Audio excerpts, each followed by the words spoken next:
ఏర్పాటు చేస్తున్నారు. దాన్ని ఏమన్నారు?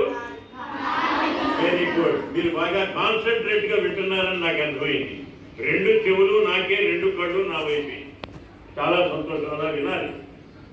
కార్మిక సంఘం అనేది ఒకటి ఏర్పాటు చేశారు మగవాళ్ళు. అప్పుడు బ్రిటిష్ వాళ్ళతో పోరాడి పొద్దున్నే ఫలానా టైం నుంచి సాయంత్రం ఫలానా టైం వరకే మేము చేస్తాము, ఇంతకు మించి మేము చెయ్యము అని చెప్పి విజయాన్ని సాధించుకున్నారు. అప్పుడు 8 గంటల పని దినాలు వచ్చాయి, 10 గంటలు వచ్చాయి. 12 గంటలు కుదరదని 8 గంటలు 10 గంటలు వాళ్ళు చేస్తున్నారు. అప్పుడు మరి 8 గంటలు ఆడవాళ్ళు చేయాలంటే కొన్ని ఇబ్బందులు ఉంటాయి. మగవాడైతే ఏముందమ్మా, ఊరేళ్ళారనుకోండి, మీ అమ్మ నాన్న ఊరెళ్తాడు, మీ నాన్నగారు వచ్చి ఏం చేస్తాడు, శుభ్రంగా బట్టలు కూడా అక్కడ పడుకుంటాడు మంచం మీద. మీ అమ్మగారు ఏం చేయాలి? ఆవిడ స్నానం చేయాలి, వంట చేయాలి. ఏమండి లెగండి, నేను వండాను, మీరు తినండి అని చెప్పాలి. ఇన్ని కష్టాలు ఆవిడికా ఈయనకా?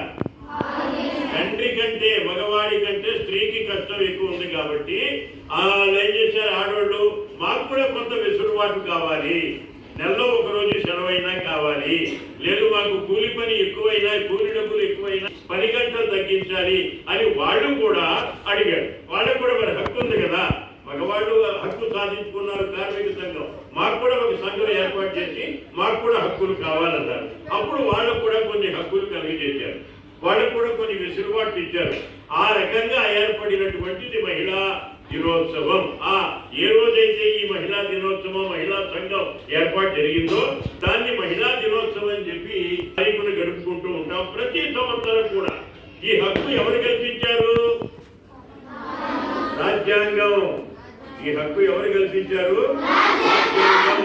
ఆనాడు అంబేద్కర్ గారు ఈనాడు బతికి మనల్ని బతికిస్తున్నటువంటి రాజ్యాంగాన్ని రాయనట్లయితే మన జీవితాలన్నీ కూడా నీళ్లలో పోసిన కాగితం పడవలాగా అయిపోయాయి.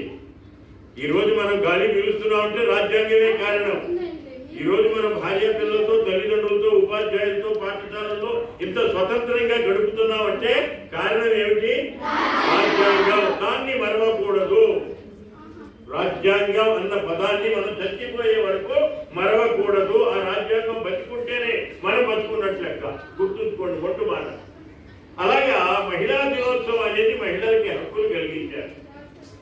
సరే, ఇంతవరకు ఒక హక్కి మనకి సంఘం వచ్చింది, మహిళా సంఘం, హక్కులు వచ్చాయి, బాధ్యతలు ఉన్నాయి. అసలు మహిళ అంటే ఏమిటి?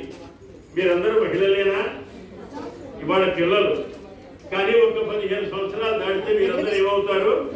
మహిళలు అవుతారు, పెద్దలు అవుతారు. 14-15 ఏళ్ల తర్వాత మీరందరూ కూడా మహిళలు అయిపోతారు, స్త్రీలు అయిపోతారు. ఇవాళ పిల్లలు చిల్డ్రన్, రేపు గర్ల్స్, ఆ తర్వాత ఉమెన్. ఇప్పుడు ఏంటి మీరు? చిల్డ్రన్. ఈ దశ తర్వాత 10th ఇంటర్లోకి వచ్చి ఏమవుతారు? గర్ల్స్ అవుతారు. ఆ తర్వాత ఏమవుతారు? ఉమెన్. పెళ్లి, పిల్లలు, తల్లిగా, అత్తగా, అక్కగా, చెల్లిగా, వదినగా, మరదలుగా అనేక రకాల పాత్రల్లో మీరు పోషించబడతారు. అంతేనా కాదా? ఓకే. నేను ఏదైనా మధ్య తప్పు మాట్లాడితే చెప్పండి. ఉన్నారా తప్పు మాట్లాడితే చెప్పేవాళ్ళు? తప్పు మాట్లాడతానంటావా? ఓకే. ఉమెన్ అవుతారు మీరు. అప్పుడు మీ బాధ్యతలు ఏమిటి అనేది ఇప్పటి నుంచే మీరు తెలుసుకోవాలి. ఇవాళ పిల్లలు మీరు చేయవలసినటువంటి ముఖ్యమైన పని ఏమిటి అంటే మీ తల్లిదండ్రులు చెప్పినట్టు వినాలి. మొదటి మాట. పిల్లలు చేయవలసిన మొదటి పని ఏంటి? తల్లిదండ్రుల మాట వినాలి. ఆ తర్వాత మీ అమ్మా నాన్న అంటే మీ తల్లిదండ్రులు, ఇంటికాడ తల్లిదండ్రులు వాళ్ళు, మిమ్మల్ని కన్న తల్లి, ఉపాధ్యాయులు. మగవారైతే తండ్రి కింద లెక్క, ఆడవారైతే తల్లి కింద లెక్క. వాళ్ళని ఎంత గౌరవించారో వీళ్ళని కూడా అంతే గౌరవించాలి. అది మన బాధ్యత. అది నేర్పుతుంది రాజ్యాంగం.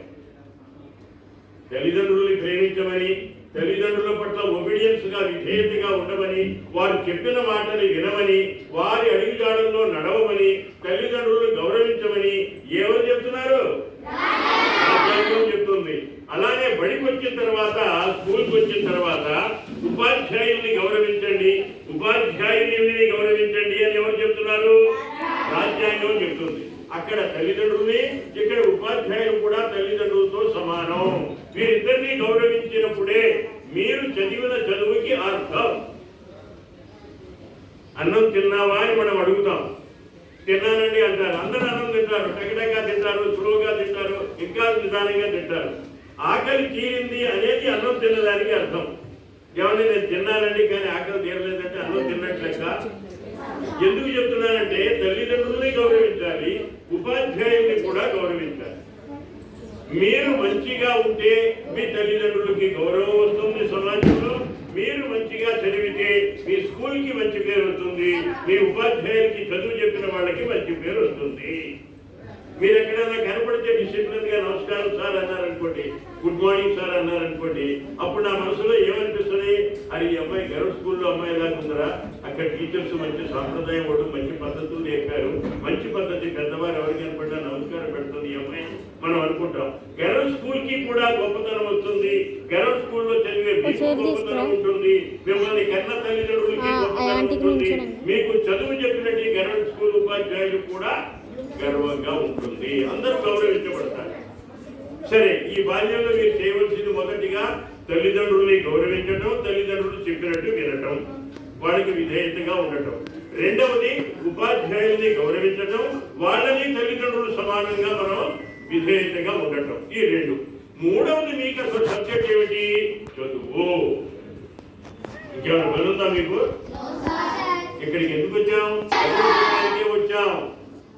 ఇటు అటు చూడటానికి ఆటల కోసం మాత్రమే రాలా, కేవలం చదువు నిమిత్తం వచ్చాం. మన జీవితం అంతా కూడా ఇప్పుడు మీరు చదివే పునాది చదువు మీదే ఆధారపడి ఉంటుంది. ఇల్లు కట్టాం, ఫౌండేషన్ గట్టిగా ఉంటేనే 2 అంతస్తులు 3 అంతస్తులు 5 అంతస్తులు పడతాయి. ఫౌండేషన్ గట్టిగా లేకపోతే కాటాకి ఇల్లు పడదు, రేకులు షెడ్డు పడదు, పెంకుటిల్లు ఉండదు, డాబా అసలు పడనే పడదు. పడతా? ఫౌండేషన్ గట్టిగా ఉండాలి. కాబట్టి